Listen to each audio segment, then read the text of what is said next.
Abu Salem underworld gangster છે. Most handsome gangster હોય તો અબુ સાલેમ.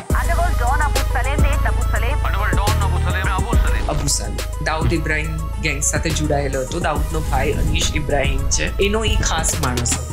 એને પોર્ચુગલથી લાવવામાં આવ્યો હતો. એનો ફર્સ્ટ ડે ઇન્ડિયામાં અને મારો first day as a journalist. તમે ક્રાઇમ રિપોર્ટિંગ જ કેમ સિલેક્ટ કર્યું? એની પાછળનો કોઈ થોટ હતો? જ્યારે આમાં આવ્યા ત્યારે ફર્સ્ટ કેસ કયો હતો? જ્યારે અંડરવર્લ્ડની વાત થાય ત્યારે નામ મુંબઈનું મોખરે હોય, તો એ સમય કેવો હતો? 2011માં હું ફેમિલી સાથે જૂનમાં બારગામ ગઈ હતી અને જેડેનો મર્ડર થાય છે 2-3 દિવસ પછી જ. બપોરનો 2:30 વાગ્યાનો સમય હતો. અમે લોકો જમવા એક હોટલમાં ધાબામાં બેઠા હતા ને ત્યાં બ્રેકિંગ ન્યૂઝમાં આવ્યું કે મુંબઈના પત્રકાર જેડે પર ગોળીબાર થઈ છે.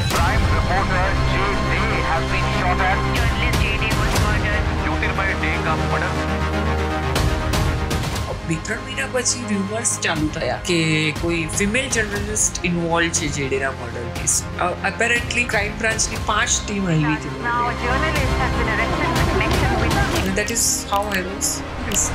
Because Chhota Rajan gang involve હતી એટલે MCOC લાગ્યું હતું. 120B conspiracy, criminal conspiracy, 300B murder, એ બધી કલમ લાગી હતી IPC. એટલે મારી બેલ 9 મહિના પછી થઈ. 9 મહિના સુધી હું જેલમાં રહી. ફર્સ્ટ ડે જેલમાં હતો ત્યાં આગળ તમને એન્ટ્રી કરે ત્યારે તમારું સ્ટ્રીપ ચેક થાય, તમારા બધા જ કપડાં કાઢીને તમને ચેકિંગ કરે. ત્યારે મને એમ થતું મેં એવું તે શું કર્યું છે કે હું આ પરિસ્થિતિમાં છું, સમાજ મને એક્સેપ્ટ કરશે. લેબલ લાગી ગયું મર્ડરરનું, ગેંગસ્ટરનું, છોટા રાજન ગેંગ મેમ્બરનું, અને જે રિયાલિટી હતી એ આવ્યું જ નહીં. આજ સુધી નથી આવતું, પણ કોઈએ કાંઈ જ બાકી નથી રહ્યું. It is as equal as એટલું હદ સુધી બધાએ કરી નાખ્યું. આગળ વધીએ એ પહેલાં ચેનલને સબસ્ક્રાઇબ કરી લો, એટલે અમે તમારા માટે આવા જ ઇન્સાઇટફુલ પોડકાસ્ટ અને વધારે સારામાં સારા ગેસ્ટ લાવી શકીએ. અને આખા પોડકાસ્ટનો ઓડિયો એક્સપિરિયન્સ સ્પોટીફાઈ ઉપર અવેલેબલ છે, જ્યાં તમે અમને ફોલો કરી શકો છો. Enjoy the show.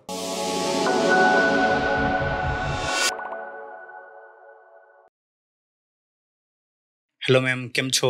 એકદમ ફર્સ્ટ ક્લાસ. તમે કેમ છો? બસ એકદમ સરસ. મુંબઈ બહુ સરસ.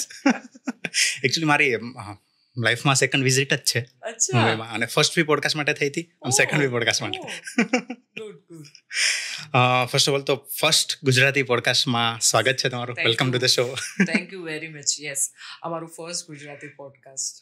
યસ, મારે શરૂઆત જ ત્યાંથી કરવી છે કે એક મિડલ ક્લાસ ફેમિલીની ગુજરાતી છોકરીની આ 50 વર્ષની લાઈફની સફર કેવી રહી? આમ હું કહેવા જાઉં તો 50 વર્ષ આમ લાગે બહુ બધા કે 50 વર્ષ, but still I don't feel, મને એવું લાગતું નથી કે હું 50 વર્ષની છું. એ એક ટ્રેડમાર્ક છે આઈ થિંક સો વિમેનના.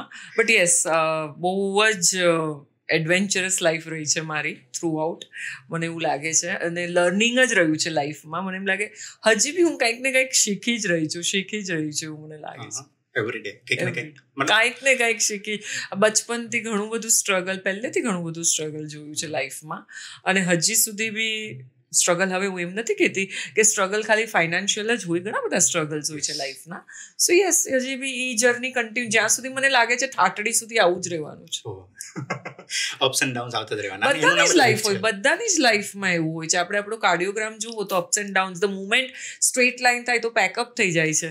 સો એવું જ છે કે it's okay, perfectly fine, but how આપણી અપ્સ એન્ડ ડાઉન્સમાં કઈ રીતે આપણી જાતને બેલેન્સ રાખીએ છીએ, which is very important I think so. આજના પોડકાસ્ટમાં છે ને મેં ઘણું બધું વિચાર્યું છે, ખાસ કરીને આપણા કરિયરથી લઈને આપણું જે જર્નલિઝમની જે આપણું કરિયર છે ત્યાંથી લઈને, અને જે અંડરવર્લ્ડ વિશે મારા ઘણા બધા ક્વેશ્ચનો છે. એટલે એ બધું પૂછીશ, પણ બધું સ્ટેપ બાય સ્ટેપ આપણે કવર કરીએ. ઓકે, ફર્સ્ટ મારે એ જાણવું છે કે અંડરવર્લ્ડ આ વર્ડ, આ શબ્દ તમે પહેલી વાર ક્યારે સાંભળ્યો હતો?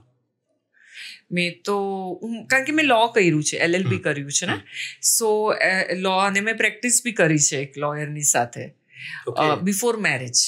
2-3 વર્ષ કરી છે પ્રેક્ટિસ. એટલે ત્યારે ખબર હતી, હું કોર્ટમાં જતી કરતી, અને એ 90s નો દોર હતો, ત્યારે અંડરવર્લ્ડ બહુ બૂમિંગ હતું બોમ્બેમાં.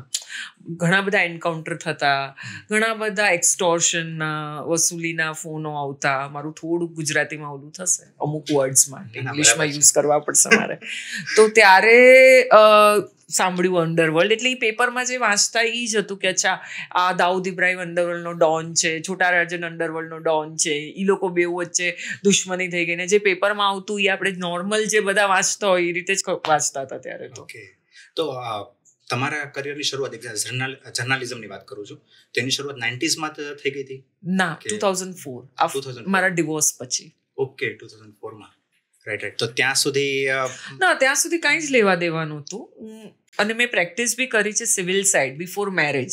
ઓકે. પછી મેરેજ થઈને હું ભરૂચમાં હતી 6 વર્ષ, અને હું ત્યાં મારું સાસરું ભરૂચ હતું, તો હું 6 વર્ષ ત્યાં રહી છું 98 થી 2004 સુધી. ઓકે. અને પછી હું ડિવોર્સ કરી, એટલે ડિવોર્સ થયા પછી હું પાછી બોમ્બે શિફ્ટ થઈ, અને ઇવનિંગમાં મેં જર્નલિઝમનો કોર્સ સ્ટાર્ટ કર્યો, ઇવનિંગ બેચ. કારણ કે છોકરો હતો સાથે, એ સવારે સ્કૂલ જતો અને હું સાંજે જતી કોલેજમાં, તો એ રીતે જર્નલિઝમનું જર્ની સ્ટાર્ટ થઈ. તો પછી એમાં ઘણા બધા ફિલ્ડ હોય છે, રાઈટ? મને બહુ આઈડિયા નથી, પણ મને જ્યાં સુધી થોડો ઘણો ખ્યાલ છે. તો તમે ક્રાઇમ રિપોર્ટિંગ જ કેમ સિલેક્ટ કર્યું? એની પાછળનો કોઈ થોટ હતો? ના, મેં crime reporter as a bits કહીએ અમે લોકો, જે બધી અલગ અલગ બીટ હોય, ક્રાઇમ બીટ હોય, મેડિકલ બીટ હોય, એડ્યુકેશન બીટ હોય, એટલે તમારું જે તરફનું લાઇકિંગ હોય જનરલી એ તરફ એડિટર એમાં તમને એડિટર આપે, ઈ જોબ આપે. પણ કેમ કે મારું બેકગ્રાઉન્ડ લોનું હતું, LLB હતી, હું MBA છું, અને એટલે મને કોર્ટ બીટ મળી કે મારે કોર્ટ કવર કરવાનો. બોમ્બેના કોર્ટ, હાઈકોર્ટ છે, સેશન્સ કોર્ટ છે, મેજિસ્ટ્રેટ કોર્ટ છે. તો મેં મારી જર્ની એવી રીતે સ્ટાર્ટ કરી, કોર્ટ કવર કરતા. અને ત્યાં જ બધા ક્રિમિનલ્સ બી આવતા, બધા લોયર્સ બી આવતા, પોલીસ ઓફિસર્સ પણ બધા આવતા, અને એ કોર્ટ અને ક્રાઇમ વચ્ચેની બહુ થિન લાઇન છે basically. It's very thin line, કારણ કે પહેલા ક્રાઇમ ઘડે અને પછી એ જ આરોપીને કોર્ટમાં લઈ આવવામાં આવે. એની રિમાન્ડ પર અમે સ્ટોરી મેં લખવાની ચાલુ કરી. એટલે ધીરે ધીરે પછી ત્યાં જ જેમ ક્રિમિનલ્સ આવવા માંડ્યા એમ એ લોકો સાથે વાત, જેમ આજે તમે મારો ઇન્ટરવ્યુ લ્યો છો એમ હું એ લોકો સાથે વાત કરીને ઇન્ટરવ્યુ લેતી. તો એ રીતે પછી હું ક્રાઇમ બીટ તરફ વળી. ઓકે. તો જ્યારે આમાં આવ્યા ત્યારે ફર્સ્ટ કેસ કયો હતો? 92-93 બ્લાસ્ટનું ટ્રાયલ કવર કરતી હતી હું. એ એક ફર્સ્ટ હતો. અને યસ, બધા અબુ સાલેમ અંડરવર્લ્ડ ગેંગસ્ટર છે, એનો ફર્સ્ટ ડે ઇન્ડિયામાં, અને એને પોર્ચુગલથી લાવવામાં આવ્યો હતો. એનો ફર્સ્ટ ડે ઇન્ડિયામાં અને મારો first day as a journalist, અમારો બેવનો એક જ છે, સેમ ડે. અને મને એડિટરે કહી દીધું હતું કે જાઓ, अबू सालेम का कोर्ट में आने वाला है, उसको लेके आने वाले, गो एंड कवर. મને કાંઈ ખબર જ નહીં કયા કોર્ટમાં, અને એને ટાડા કોર્ટમાં, જે આથર રોડ જેલની અંદર કોર્ટ બનાવવામાં આવ્યો હતો, ત્યાં એને પ્રોડ્યુસ કરવાના હતા. એની પેશી ત્યાં હતી. મને કાંઈ જ ખબર નહીં. અને ક્યાં છે આથર રોડ જેલ એ પણ મને નહોતી ખબર, કારણ કે કાંઈ જેલ કાંઈ એવું સ્પોટ નથી ટુરિસ્ટ સ્પોટ બોમ્બેમાં, કે ભલે હું બોર્ન એન્ડ બ્રોટ અપ મુંબઈમાં જ થયું પણ આપણને નો આઈડિયા હોય કે જેલ ક્યાં છે કરીને. પૂછતા જેલ, એટલે ત્યાં આથર રોડ ગઈ તો ખબર પડી કે એ કોર્ટ રૂમમાં જવા માટે એક સ્પેશિયલ આઈડી જોવે. એ મારી પાસે નહોતું. એ મુંબઈ પોલીસે આઈડી આપ્યું હતું, તમારી પાસે આઈડી હોય તો જ તમે જઈ શકો કોર્ટરૂમની અંદર, કારણ કે એ હાઈ સિક્યોરિટી જેલ, અને એની અંદર આ કોર્ટરૂમમાં એની પેશી હતી. તો કાંઈ નહીં, દિવસે તો હું બહાર જ ઊભી રહી. પાનવાળો હતો એક ટપરીવાળો, એની પાસે ત્યાં આગળ ઊભી રહી અને એને પેશી કરીને એને લઈ આવ્યા બી ખરા. અને પછી જે થયું કોર્ટરૂમમાં એ તો બધાને ખબર જ હતી, પણ એ પાનવાળાએ મને બહુ સ્ટોરી સારી આપી અને એ કોઈ પાસે નહોતી. ત્યારથી મને એક્સક્લુઝિવનો નશો લાગ્યો. એ જ પહેલે જ દિવસથી કે આને એક્સક્લુઝિવ કહેવાય. મને ખબર બી નહોતી કે એક્સક્લુઝિવ શું હોય ને રૂટીન શું હોય. તો મેં જઈને મારા એડિટરને નરેટ કર્યું કે આમાં મને તો અંદર જાને કો મિલા નહીં, और मैं तो बाहर ही खड़ी थी और पान वाले ने ये मुझे ये सब बोला. तो जितना तेरी, પછી એડિટરે સમજાવ્યો, અને he was the best editor I worked with in my life. એમનું નામ શૈલેન્દ્ર ધવન કરીને છે. तो एमने मैंने कहा जितना तेरी स्टोरी वो लोग जो कर किया अंदर कोर्टरूम की स्टोरी नहीं है, वो तो हम लोग ब्रीफ में छोटू नीचे डाल देंगे एंड में, बट तेरी स्टोरी ये है जो तुझे पान वाले ने थी. સો ધીસ ઇઝ હાઉ એવી રીતે મારી જર્ની સ્ટાર્ટ થઈ એક્સક્લુસિવ સ્ટોરીઝની. અને આજ ઘડી સુધી પાનવાળો મને બરાબર ઓળખે છે. શું વાત છે. તો તમે જે અબુ સલીમની વાત કરી, બરોબર, મારે થોડુંક કહેવાનું, એ કોણ હતો, એ કોણ છે? અબુ સલીમ બહુ ફેમસ અંડરવર્લ્ડ નો ડોન છે. એટલે કોઈ ગેંગ સાથે જોડાયેલ હા, હતો એટલે ત્યારે? ઈ પહેલા 90s માં ઈ દાઉદ ઇબ્રાહિમ સાથે ડી જોડાયેલો ગેંગ હતો. સાથે છે? હા, D gang, Dawood Ibrahim gang સાથે જોડાયેલો હતો. દાઉદનો ભાઈ અનીશ ઇબ્રાહિમ છે, એનો ઈ ખાસ માણસ હતો અબુ સલીમ. ઓકે. પછી કોઈક કારણોસર એ લોકોનું ફોલ આઉટ થયું અને ઈ અલગ થઈ ગયો ડી ગેંગથી, અને એને એની પોતાની ગેંગ ચાલુ કરી. અને એને એક કહેવામાં આવે છે કે એ બહુ મોસ્ટ હેન્ડસમ ગેંગસ્ટર હોય તો અબુ સલીમ, એવું ઈ ટાઈમ બધા કહેતા. અને એને પોતાને બી બહુ હતું કે હું બહુ હેન્ડસમ છું કરીને. એને એ બહુ ક્રેઝ હતો. એના વાળ કોર્ટમાં આવતો તો પણ વાળ પર જેલ વેલ લગાડીને આવતો. એનું શર્ટ, એનું ટી શર્ટ બધું બહુ પર્ટિક્યુલર રાખતો, જીન્સ ને બધું. એટલે એને એના લુક્સ પર બહુ ઇમ્પોર્ટન્ટ હતું એના માટે. એટલે એ સમયમાં એ ટ્રેન્ડને ફોલો કરતો હતો. હા, એ સમયનો એ ટ્રેન્ડ હતો કે એને એમ હતું, એને એમ કેવું, એમ એવું કહેવાતું કે he is the most handsome underworld Don. શું વાત છે. પણ એ સમય જે 90s નો અંડરવર્લ્ડનો જે સમય હતો, બરાબર, એ સમય કેવો હતો આપણે મુંબઈની દ્રષ્ટિએ જોઈએ? કારણ કે જ્યારે અંડરવર્લ્ડની વાત થાય ત્યારે નામ મુંબઈનું મોખરે હોય આપણે જોવા જઈએ તો. એ સમય કેવો હતો? એટલે ઈ ટાઈમે અંડરવર્લ્ડ પીક પર હતું બોમ્બેમાં.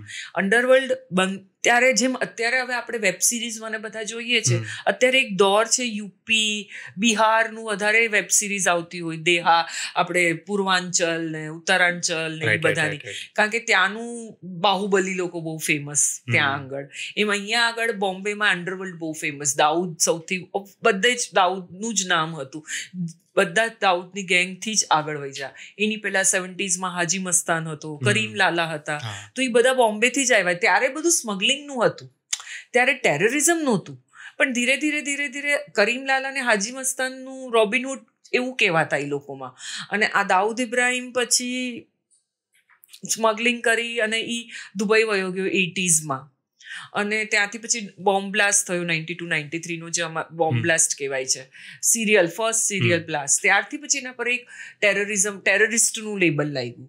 ઓકે. અને ઈ અંડરવર્લ્ડ પછી ત્યારથી ઘણા બધા અંડરવર્લ્ડમાં પછી છોટા રાજન એનાથી અલગ થઈ ગયો.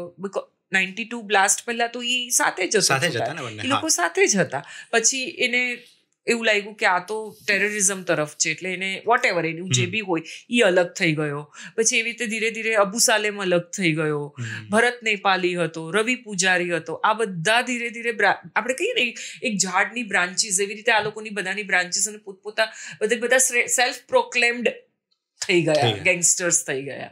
અને અંદર એ લોકોની ગેંગની લડાઈ બહુ, કારણ કે બધાને સુપ્રીમેસી, બોમ્બેને કેપ્ચર કરવું, બધાને જ જોતું હતું બોમ્બે કેપ્ચર કરવું. કે પછી તો બોલિવૂડની મૂવીઝ બનવા માંડી, તો એક અલગ જ ક્રેઝ આવવા માંડ્યો અંડરવર્લ્ડનો. સત્યા બની, ઘણી બધી આઈ થિંક બોલિવૂડની 90s માં ઘણી બધી મૂવીઝ બની છે. તો એક આખું એક અલગ જ થઈ ગયું બોલિવૂડ અને અંડરવર્લ્ડનું કનેક્શન આવવા માંડ્યું. એટલે એક 90s was a booming for underworld.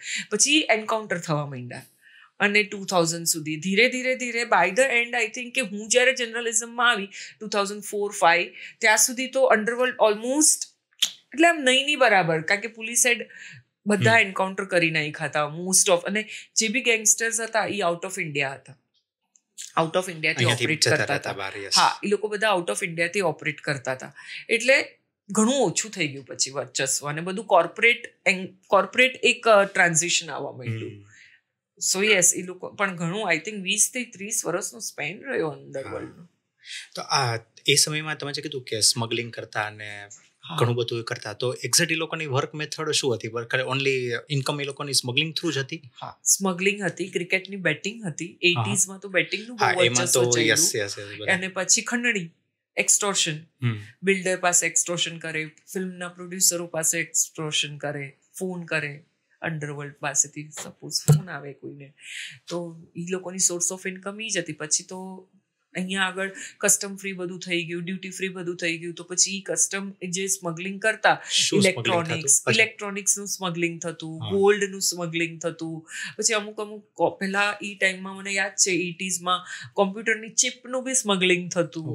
ત્યારે તે બધું અહીંયા હા હતું ત્યારે એ બધું અહીંયા હતું નહીં. પરફ્યુમનું સ્મગલિંગ થતું, પરફ્યુમનું પણ હા હતું. પરફ્યુમ બી વેચાતું. ક્યાં હવે આપણને બધે મોલમાં ને બધું મળે છે, પહેલા ક્યાં મળતું હતું? ક્યાંય નહોતું. કપડાનું બી સ્મગલિંગ થતું હતું, ઘણું બધું થતું હતું. ટાંકાના ટાંકા આવતા હતા. આપણે ઘણા બધા પિક્ચરોમાં અમિતાભમાં જોયું બી છે ગોલ્ડનું સ્મગલિંગ ને બધું. એ ધીરે ધીરે થતા આર્મ્સ એન્ડ એમ્યુનિશનનું સ્મગલિંગ થવા માંડ્યું, AK-47 આવવા માંડી, RDX આવવા માંડ્યું, એ સ્મગલિંગ થવા માંડ્યું. એટલે આખું એક ટ્રાન્ઝિશન આવવા માંડ્યું. પછી ઇન શોર્ટ મતલબ આ બધું કરવા છતાં પણ એક જ વસ્તુ હતી, તમે જે કીધું કે ડર ઊભો થવો જોઈએ, ખાલી ફિયર ફેક્ટર. ફિયર. કોઈ બી વસ્તુ ફિયર ફેક્ટર પર જ ચાલે છે.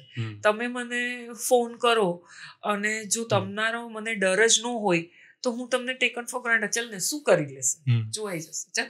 પણ તમે મને ઉડાવીને કોઈ થર્ડ પર્સનને ફોન કર્યો હોય તો તમે એમ જ દેખા ના અભી जिग्ना का क्या हाल हुआ, तेरे साथ भी ऐसा करूंगा, इतने पैसे दे, यू नो. તો એ ફિયર ફેક્ટર. અને બધું ઓપનલી થતું, બધું. તો એ જે હતું 2000ના સમયનું 90sનું, મતલબ જે અંડરવર્લ્ડ હતું ત્યારનું મુંબઈ હતું અને અત્યારનું મુંબઈ છે, બરોબર? તમે બંને એક્સપિરિયન્સ કરેલા છે એટલે હું આ ક્વેશ્ચન તમને પૂછું છું કે હવે એવું કંઈ રહ્યું છે ખરા? આમ તો લાગતું નથી હવે કંઈ એવું રહ્યું છે, કારણ કે બધા જ ગેંગસ્ટર્સ અમુક મરી ગયા, અમુક બિહાઇન્ડ બાર્સ છે, અમુક ડિપોર્ટ થઈ ગયા, ઇન્ડિયા આવી ગયા, અમુકને એક્સ્ટ્રાડિટ કર્યા, જેમ અબુ સાલેમને એક્સ્ટ્રાડિટ કર્યો છે. પછી દાઉદનો ભાઈ ઇકબાલ કાસ્કર અને એને ડિપોર્ટ કર્યો હતો દુબઈથી. તો રવિ પૂજારી વચ્ચે ડિપોર્ટ થયો, સંતોષ શેટ્ટી ડિપોર્ટ થયો. અને એ લોકો હવે શું કરે છે આઈ હેવ નો આઈડિયા, કારણ કે હવે હું જર્નલિઝમ ફિલ્ડમાં છું નહીં છેલ્લા 14 વર્ષથી. એટલે હવે હું પેપર પણ વાંચતી નથી, મારા ઘરમાં પેપર પણ નથી આવતું, હું ટીવી બી નથી જોતી, ન્યૂઝ બી નથી જોતી. ટ્વિટર પર અપડેટ રાખું છું, ટ્વિટરથી પોતાની જાતને અપડેટ રાખું છું. સો મને હવે આઈડિયા નથી, પણ જેટલું મને નોલેજ છે આઈ ડોન્ટ થિંક કે હવે અંડરવર્લ્ડ એક્ટિવ છે as far as Mumbai is concern. Okay, so જે ડેનો જે કેસ હતો, બરાબર, એના વિશે વાત કરીએ થોડુંક. હું એમાં તો ખાસ આપની ઉપર છોડીશ કે જ્યાંથી શરૂ કરવું હોય ત્યાંથી.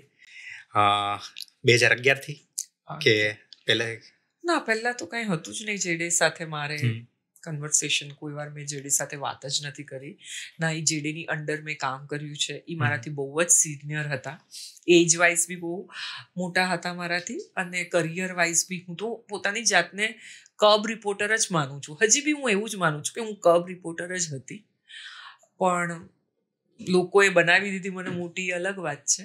સો 2011ની જ વાત કરીએ તો જેમ વેબ સિરીઝમાં આવ્યું છે, મારા પર જે વેબ સિરીઝ બની છે સ્કૂપ, પણ એ સ્કૂપમાં જે છે એ સિનેમેટિક ઘણું બધું એમાં.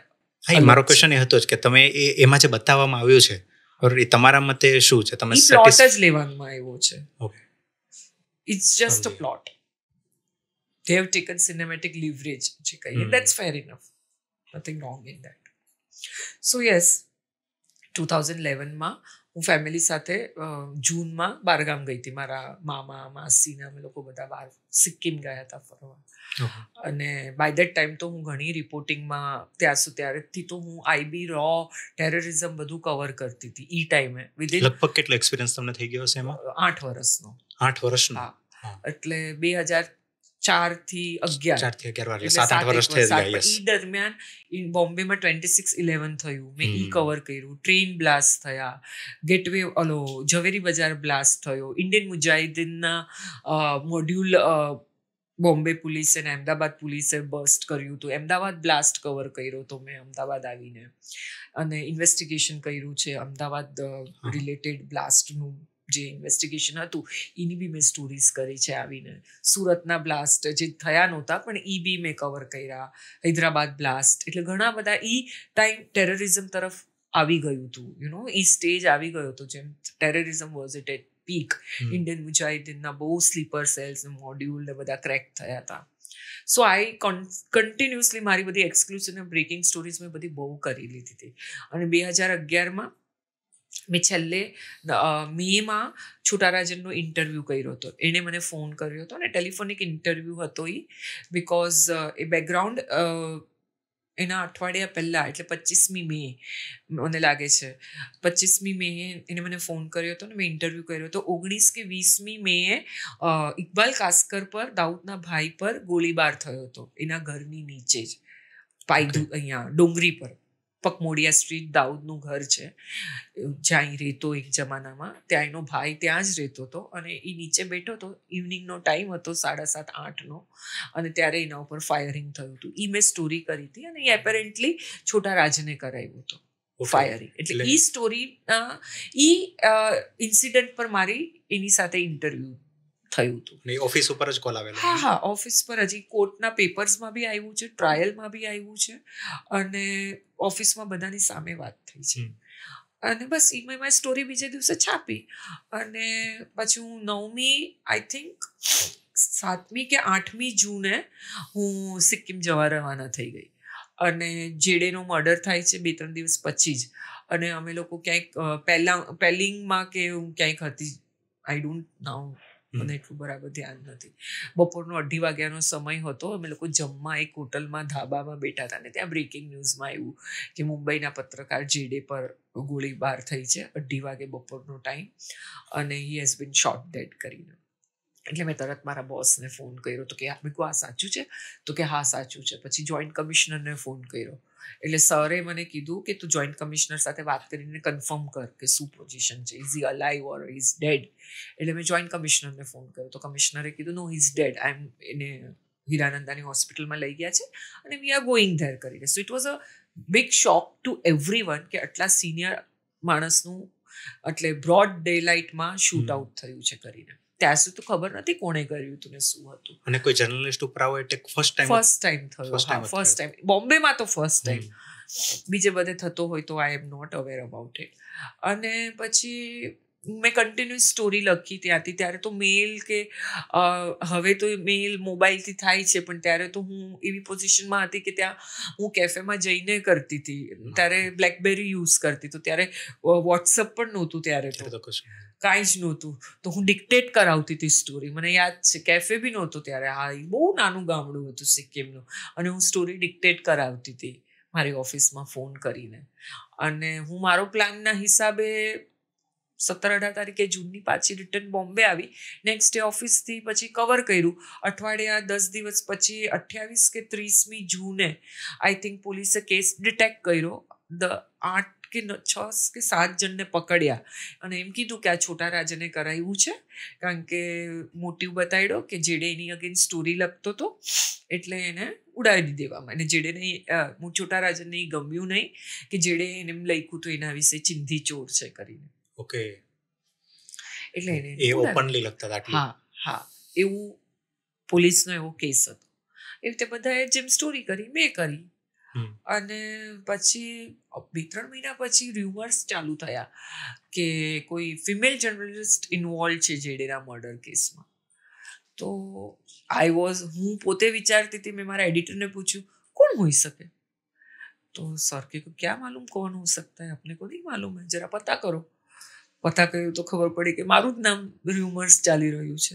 એટલે જે બધું જે રીતે આવતું એમાં નામ ક્લિયર ત્યારે નહોતું આવતું. Female journalist. એ ઓગસ્ટથી ચાલ્યું. ટાઈમ્સ ઓફ ઇન્ડિયા બ્રોડશીટ, બોમ્બેની એક બ્રોડશીટ છે એની અંદર આવ્યું કે ફિમેલ જર્નલિસ્ટ પેજ નંબર 5 પર આટલી એવી સ્ટોરી જે આપણામાં અમારામાં બ્રીફ કહીએ છીએ કે ફિમેલ જર્નલિસ્ટ ઇન્વોલ્વ છે. એપેરેન્ટલી એણે જેડેનો બાઇક નંબર અને જેડેનું ઘરનું એડ્રેસ શૂટર્સને આપ્યું કે છોટા રાજનને આપ્યું વોટ એવર. એવી રીતે ઓગસ્ટના 2nd વીકમાં સ્ટોરી આવી. મોસ્ટલી 16th કે 17th ઓગસ્ટ જ હતું. 16th તો પેપર નહીં આવ્યું. I think 15th August. 17th ના કે એમ કંઈક સ્ટોરી આવી. ત્યારથી પછી મરમર ચાલવા જ અંદર ર્યુમર્સ ચાલતા જ રહ્યા. અને ઓક્ટોબરમાં ટેબ્લોઇડ, બોમ્બેનું બહુ ફેમસ ટેબ્લોઇડ હતું જે અમદાવાદમાં બી આવે છે એનું. એમાં ફ્રન્ટ પેજ પર સ્ટોરી આવી. અગેન મારું નામ નહોતું પણ એમાં વધારે ડિટેલ આવ્યું કે ફિમેલ જર્નલિસ્ટે SMS કર્યો હતો જેડેને, ધમકીનો કાંઈ. એવી રીતે 3 રીઝન બતાવ્યા. અને police are now planning to chargesheet her કરી. ઓલા લોકો પહેલા તો 6-10 આરોપી પકડાઈ જ ગયા હતા ઓલરેડી, અને પછી એ આઈ થિંક 10-15 દિવસ એટલે 25મી નવેમ્બર 2011 મને અરેસ્ટ કરી. ઘરે હું શ્રીનાથજી જવાની હતી એ દિવસે, આખું ફેમિલી અમે લોકો, અને પેકિંગ કરી રહી હતી. તો સવારે 10:15 આસપાસ મને પોલીસ ટીમ, હું બધાને ઓળખતી હતી પોલીસને ઓબ્વિયસલી આટલા વર્ષોથી, ક્રાઇમ બ્રાન્ચમાં બધા ઓફિસરને હું ઓળખતી હતી જ. એટલે એ લોકો લેવા આવ્યા કે મેડમ આના પડેગા. અને એને પછી મારા નાનાજી હતા 90 વર્ષના, એમને કીધું એમને કે મેડમ કો લેકે જાતે હૈ પૂછતાછ કે લીએ કરીને. પણ મને ખબર હતી કે હવે ઇટ ઇઝ શું, આ જસ્ટ ફોર્મેલિટી છે. અને that is how I was arrested. Apparently crime બ્રાન્ચની 5 ટીમ આવી હતી મને લેવા. તો yeah, so that was how I was arrested. પછી ક્રાઇમ બ્રાન્ચ લઈ ગયા, અને ક્રાઇમ બ્રાન્ચના ઓફિસરે કીધું કે સોરી મેડમ આપકો અરેસ્ટ કર રહે હમ લોગ. It's okay. જ્યારે તમને અરેસ્ટ કર્યા ત્યાં સુધી ક્યાંય મીડિયામાં કેમ તમારું નામ આવ્યું જ નહોતું? નામ નહોતું આવ્યું. જેવું મને ઘરેથી અરેસ્ટ કરીને, હજુ 2nd ફ્લોર પર રહું છું, લિફ્ટ નથી મારા બિલ્ડિંગમાં, અને હું નીચે ઉતરી ત્યાં સુધી બ્રેકિંગ ન્યૂઝ ટીવીમાં આવી ગયું હતું કે Jigna Vora has been arrested. તો ત્યારે તમારા માઇન્ડમાં શું ચાલતું હતું? શું તમારા વિચારો શું હતા? હું એકદમ જ બ્લેન્ક હતી બેઝિકલી, કારણ કે એક જોતા મને એક ઓલું રિલીફ થઈ ગયું હતું, ફ્રેન્કલી સ્પીકિંગ, કે 4-5 મહિનાથી રોજ કંઈક ને કંઈક ચાલતું હતું. આજે અરેસ્ટ કરશે, કાલે અરેસ્ટ કરશે, રૂમર્સ, જિજ્ઞા વોરા, અને એટલું બધું હ્યુમિલેશન થઈ રહ્યું હતું.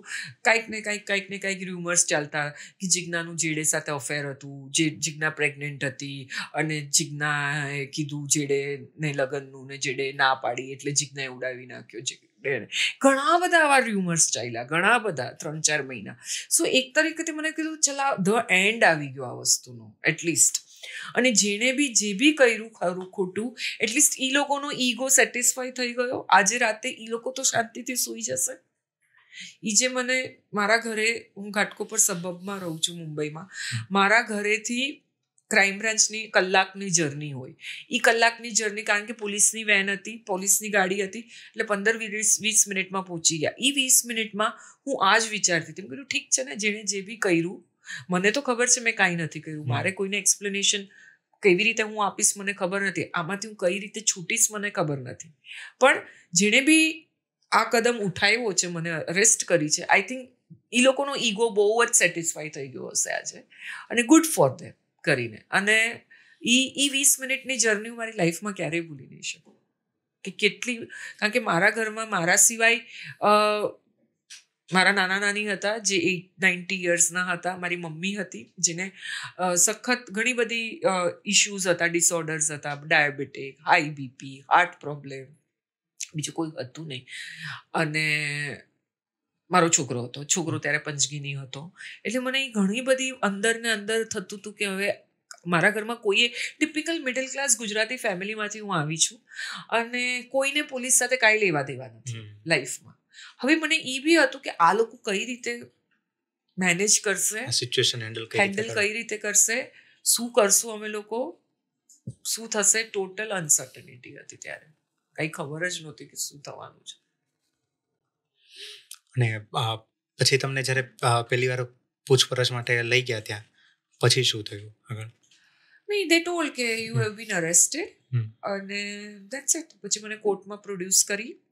તો એ જે મીડિયા, હાલાકી મારા મીડિયામાં કોઈ ફ્રેન્ડ્સ નહોતા, વિચ પ્રૂવડ એના પછી જે ઇન્સિડન્ટ થયા એનાથી એ વસ્તુ પ્રૂવ થઈ ગઈ કે મારા કોઈ મીડિયામાં ફ્રેન્ડ્સ હતા નહીં. આટલો વર્ષ મીડિયામાં રહેવા છતાં કોઈ જ નહીં, કોઈ મીડિયા કોઈનું નથી, મીડિયાએ કોઈને નથી છોડ્યો, અમિતાભને નથી છોડ્યું. આજે બી તમે આજકાલ જુઓ, કોઈ પર્સનાલિટી, સેલિબ્રિટી મરી જાય છે તો બી મીડિયા છોડે છે?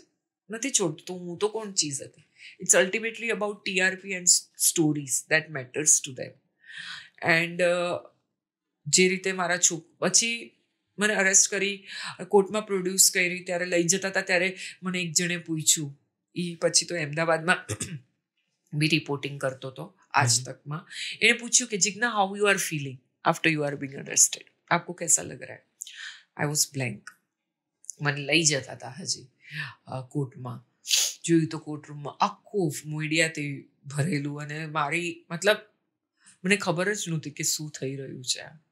પછી પોલીસ કસ્ટડી આપી 5 દિવસની કે 6 દિવસની. પછી કાંઈ મને સવાલ જવાબ પૂછ્યા જ નહોતા પોલીસે, કારણ કે એ લોકોને બી ખબર હતી કે મેં શું કર્યું છે ને શું નથી કર્યું. That's it. પછી તો 14 દિવસની પોલીસ કસ્ટડી પતી એટલે જેલ શિફ્ટ થઈ ગયું. તો પોલીસ કસ્ટડી હોય એમાં જે પોલીસ સ્ટેશન હોય ત્યાં જ હા, એટલે ના, પોલીસ સ્ટેશનમાં નહીં, ક્રાઇમ બ્રાન્ચનું લોકઅપ હોય. ઓકે. એટલે અહીંયા આગળ અલગ ક્રાઇમ બ્રાન્ચ યુનિટનું અલગ અલગ લોકઅપ હોય. એ લોકઅપમાં લઈ જાય રાતના, ત્યાં મૂકે. ત્યાં બીજી બધી આરોપી બી હોય અલગ અલગ અને ત્યાં લઈ જાય. પછી બીજે દિવસે પાછું દિવસના ક્રાઇમ બ્રાન્ચની ઓફિસમાં લઈ આવે, રાતના ત્યાં સનસેટ પહેલા ત્યાં મૂકી જાય 5-1 વાગે. એટલે after sunset not allowed, women are not allowed in crime branch office, આરોપી. ઓકે, એવો રૂલ છે. રાઈટ. તો that is how it was. તો તમને જે કસ્ટડીમાં રાખ્યા હતા પછી ત્યાંથી તમને તરત જેલમાં શિફ્ટ હા, કરવામાં પછી 14-12 દિવસની કસ્ટડી પછી જેલમાં શિફ્ટ. તો એમાં વચ્ચે કોઈ પ્રોસિજર કસ્ટડી કહેવાય. હા, એટલે એને જ્યુડિશિયલ કસ્ટડી કહેવાય. ઓકે. ધી જ્યુડિશિયલ કસ્ટડી જેલમાં શિફ્ટ થઈ. ભાઈકલા વિમેન્સ જેલ છે ત્યાં આગળ શિફ્ટ કરી મને. 9th ડિસેમ્બર હતી, if I am not wrong. મને બહુ ડેટ્સ અત્યારે એકદમ જ યાદ નથી, પણ somewhere in the first week of December હતું એ, એટલું યાદ છે મને. એટલે ત્યાં શિફ્ટ કરી જેલમાં. ઓકે. તો સોરી, હું કારણ કે ડીપમાં થોડોક આમાં એટલે જાઉં છું કારણ કે મેં ક્યારેય આ રીતનું ઇન્ટરેક્શન કે ક્યારેય વાત કરી નથી, એટલે મને બહુ આનો ખ્યાલ બી નથી.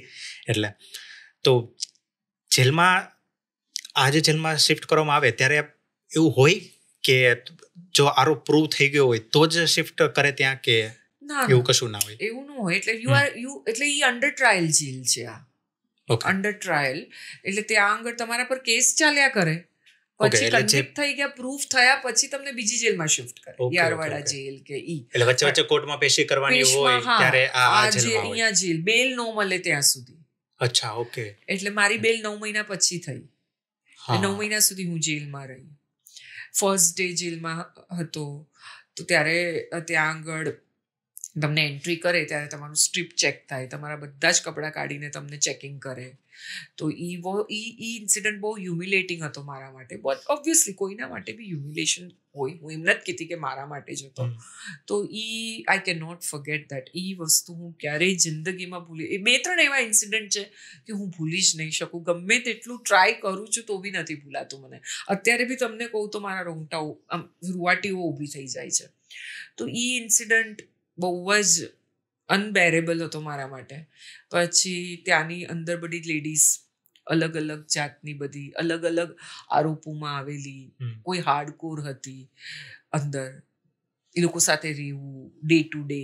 ત્યારે મને એમ થતું કે મેં એવું તે શું કર્યું છે કે હું આ પરિસ્થિતિમાં છું. સો ઇટ વોઝ અનબેરેબલ હતું એ સિચ્યુએશન ઘણા દિવસો. જે મારો છોકરો મને મળવા આવ્યો એક દિવસ, કારણ કે ક્રિસમસ વેકેશનમાં ઘરે આવ્યો હતો, એ હોસ્ટેલમાં હતો. તો પછી એણે મને કીધું, મમ્મા મને ખબર છે તે આ નથી કર્યું, સો ડોન્ટ વરી, હું તારા માટે પ્રે કરીશ, તું જલ્દી બહાર આવી જઈશ કરીને. He was that time 8-9 years old. તો એ દિવસથી પછી મેં રડવાનું બંધ કર્યું. મેં કીધું હવે મારે કોઈને જવાબ આપવાનો નથી. રોજ પેપરમાં કંઈ ને કંઈ આવ્યા જ કરતું ઘણું. અને જે રિયાલિટી હતી એ આવ્યું જ નહીં, આજ સુધી નથી આવતું પેપરમાં. હજી બી કાંઈ બી આવે તો જે હવે તો કોર્ટે એક્વિટ કરી દીધી, બધું જ પતી ગયું, તો બી હજી બી મીડિયામાં રિયાલિટી કોઈનામાં લખવાની તાકાત નથી. હજી બી બધા મસાલો જ લખે છે. લોકોએ મારા છોકરાનું માઇનરનું નામ તમે નું લખી શકો તો ન્યૂઝપેપરમાં માઇનરનું નામ પણ આવ્યું, માઇનરનો ફોટો પણ આવ્યો, બધું આવ્યું. લોકોએ ઈ બી સુદ્ધા લખ્યું કે જિજ્ઞાને HIV છે. 14 વર્ષથી ગમે ત્યારે બ્લડ ટેસ્ટ કરાવી લો, મારું રિપોર્ટ બધા જ બતાડું. એ કોઈ વસ્તુ બાકી ન રાખી લખવામાં કે ચલો અફેર માટે લખ્યું. ઠીક છે, બધાને મસાલો જોતવે છે, આઈ અગ્રી, હું બી રહી ચૂકી છું. પણ હું તો તમારા પોતાની છું ને, તમારામાંથી એક છું. સાચી વાત છે. કાંઈક તો લિમિટ હોવી જોઈએ કે નહીં? પણ કોઈએ કાંઈ જ બાકી નથી રાખ્યું. આપણે કહીએ ને કે it is as equal as raping me, એટલું હદ સુધી બધાએ કરી નાખ્યું પોતાની. કારણ કે કોઈ જસ્ટિફિકેશન આપવા વાળું હતું નહીં. હું તો અંદર હતી. હું કઈ રીતે કહું કે આ ખોટું છે? ઘરમાં બીજા બધા મને એ લોકો અપને આપ સંભાળે કે પછી ન્યૂઝપેપર વાળા લોકોને જવાબ આપતા ફરે? મારા ઘરે મારો ફોટો લગાવ્યો હતો, તો ઘરે આવ્યા હતા મારા નાના નાનીને જોવા, ઇન્ટરવ્યુ લેવા કે વોટ એવર, તો એ ફોટો દિવાલ પરથી ક્લિક કરીને મારો ફોટો બધે સર્ક્યુલેટ થયો. હવે મારા ઘરમાં થોડી કોઈને ખબર હતી કે આ લોકો આવી રીતે બી કરી શકશે. મારા નાનાને પૂછ્યું કે જીજ્ઞા કા ફોટો હમ લોગ નિકાલ લેવે, તો કે હા નિકાલ લો. 90 વર્ષના શું ખબર પડવાનું કે બીજા દિવસથી છાપામાં આ જ ફોટો સર્ક્યુલેટ થવાનો છે. સો હા, એટલે આ ચાલ્યું બધું 14 વર્ષ આ ડ્રામા હજી સુધી ચાલે છે. But it's okay. મારે થોડુંક ત્યાંની તમે જે કીધું કે જ્યારે તમને જેલમાં મોકલવામાં આવે ત્યારે થોડીક ત્યાંની સિચ્યુએશન થોડીક મારે સમજવી છે કે ત્યાં એવું કંઈ એક દિવસ સવારથી લઈને સાંજ સુધીનો દિવસ કેવો હતો, તમારા માટે કેવો હતો? હું તો અત્યારે આટલું બધું બોલું છું એટલે લોકોને અનબિલીવેબલ લાગશે કે હું સાવ ચૂપ રહી ગઈ. ચૂપ જ હતી. અને કારણ કે મને મારા લોયરે કીધું હતું, જે દિવસે મને પોલીસ કસ્ટડીમાંથી જ્યુડિશિયલ કસ્ટડી થઈ એ દિવસે લોયરે કીધું હતું, ચિકના તું કોઈ બહુ સાથે વાત નહીં કરતી, ચૂપચાપ તારી જગ્યાએ પકડી બેઠી રહે છે. અને હું હનુમાન ચાલીસા ચેન્ટ કરતી દિવસના 500 વાર. આજની તારીખમાં મને 108 વાર બોલતા 3 કલાક ને 20 મિનિટ થાય છે. હું 100 કન્ટિન્યુઅસ મિનિમમ મને એવું લાગે છે 500 વાર તો થતું જ હશે. મેં કોઈ વાર ગણ્યું નથી, પણ 24 કલાક હું 24 કલાકમાંથી 8 કલાક સુવાના છોડી દો તો 16 hours હું હનુમાન ચાલીસા જ બોલતી. અને મને એટલો એની કારણે બેરિકેડ લાગી ગયો હતો મારી આજુબાજુ, ઇન્વિઝિબલ બેરિકેડ, કે કોઈ મારી નજદીક આવવાનું હિંમત નહોતું કરતું. જેલમાં મારામારી થાય છે, એકબીજાને મારે, લેડીઝ બી. અને હું જ્યારે જેલમાં હતી એ ટાઈમે એવું કોઇન્સિડન્ટ હતો કે મેં જેના અગેન્સ્ટ સ્ટોરીઓ કરી હતી એ લોકો ઓલરેડી ત્યાં હતી લેડીઝ અંદર. જેમ કે એક મટકાનું ફેમસ કેસ હતો. માં એક મટકાનો બહુ ફેમસ મર્ડરનો કેસ હતો. એ લેડી અંદર હતી જેલમાં. પ્રજ્ઞા ઠાકુર સિંહ, જે માલેગાંવ બ્લાસ્ટ, એ અંદર હતી જેલમાં. મેં બ્રેકિંગ સ્ટોરી બધી કરી છે માલેગાંવ બ્લાસ્ટની. આ મટકાવાળી બધી બ્રેકિંગ સ્ટોરી મારા કારણે ઓલી અરેસ્ટ થઈ હતી. મેં એના બોયફ્રેન્ડ સાથેનો ફોટો બહાર રાખ્યો હતો. તો એ લોકો બધા મારી રાહ જોતા હતા કે આ ક્યારે જેલમાં આવે, કારણ કે એને ખુન્નસ હતી એ લોકોને. એટલે એ લોકો બધા સાથે ફાઇટ તો આપણી કરવાની હિંમત ન થાય. તો આપણે એક જગ્યાએ ચૂપચાપ બેસીને હું હનુમાન ચાલીસા જ બોલતી. નાઇજીરિયન ડ્રગ પેડલર્સ ઘણી બધી હતી. એ લોકો બહુ વાયલન્ટ હોય, જુનૂની પ્રજા આપણે જે કહીએ. તો અનબિલીવેબલ, ઘણા લોકો માટે જેલ, ઘણી લેડીઝ એવી હતી જેના માટે જેલ સેકન્ડ હોમ હતું. એ લોકો આવજાવ કરતા, એ લોકોની સ્ટોરીઝ કહેતા મને. અંદર બધી આવી વાતચીત થતી, આપસમાં એકબીજા સાથે વાત ચાલે. પછી તો એ તમારું ઘર જ બની જાય ને over a period of time. You know uncertainty છે કે હું આમાંથી બહાર ક્યારે નીકળીશ. એટલે બધા પોતપોતાને આપણે પૂછીએ તું કેમ અંદર આવી છે, તો એ બધા પોતપોતાની સ્ટોરી કે કોઈ હસબન્ડને મારીને લવ લાઈફ હોય કોઈની, લવરને સાથે મળીને કોઈ હસબન્ડને માર્યું છે, કે કોઈ હસબન્ડ અને છોકરીએ મળીને કોઈ થર્ડ પર્સનને માર્યું છે, કોઈ ચેઇન સ્નેચર હોય, કોઈ મોબાઈલ ચોર હોય. અને એ લોકોની એક બેક સ્ટોરી. આપણને કોઈની બેક સ્ટોરી ખબર નહોતી હતી. આપણે એક થપ્પો લગાડી દઈએ છીએ કે આને આ અક્યુઝ છે, આ આરોપી છે, આ ક્રિમિનલ છે. એક ઓલવેઝ થપ્પો લાગી ગયો હોય છે કે once a criminal is always a criminal. એમાં ચાહે હું હોઉં કે કોઈ બીજું હોય. પણ હરેક લોકોની બેક સ્ટોરી. મને કોઈનાથી સિમ્પથી નથી. હું એમ નથી કહેતી કે લોકોએ જાણતા અજાણતા કર્યું છે. એકવાર કર્યું ક્રાઇમ, પછી વિશિયસ સર્કલમાં. હું ફોર્ચ્યુનેટ હતી કે મને મારું ફેમિલીનો સાથ હતો. બધા એટલા ફોર્ચ્યુનેટ નથી હોતા. ક્રાઇમ કરવો બી એક નશો છે, એક એડિક્શન છે. કે એકવાર તમે કરો, શરમ એકવાર આવે જેલમાં જવાની, પછી ફર્સ્ટ ટાઈમ સોસાયટી, સમાજની શરમ હોય છે. પછી કઈ એ લોકો માટે નવું નથી. તો એ લોકોની સ્ટોરી કહેતી મને. એક મોબાઈલ ચોર હતી,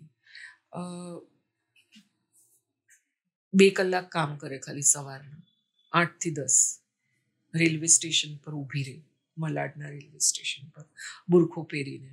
એણે મને શીખડાવ્યું ચોરી કેવી રીતે કરવાની મોબાઈલ.